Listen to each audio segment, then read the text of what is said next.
This video is the direct result of me watching other YouTube videos and reading some of the comments dealing with covering up damaged concrete stairs with some type of epoxy-based or cement-based product.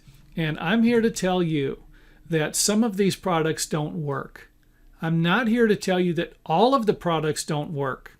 But I am here to tell you that there's a good chance, a high probability, that all of these products don't work all of the time. So if you're going to put an epoxy-based product, something that has some type of a resin, and you're like, yeah, this stuff's really going to stick to the stairs and work great, or you've actually witnessed the product and it was applied 10 years ago to a stairway that still looks like it's in good shape, then I say go for it. The biggest problem with the YouTube videos is that they don't usually show what the stairs look like 2, 5, 10, or even 30 years from now.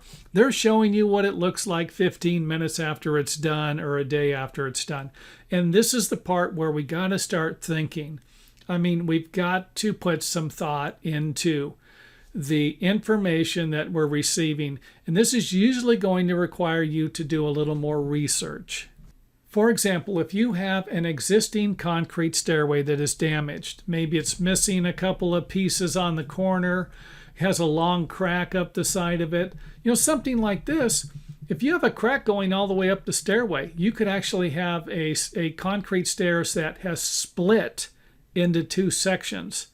And you would need to find out why that actually happened.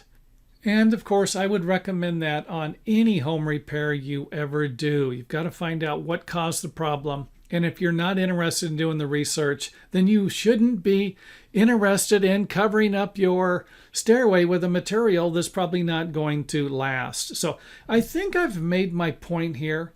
YouTube videos, salespeople, promotional advertising, stuff like that. It's not always going to work in your best interest.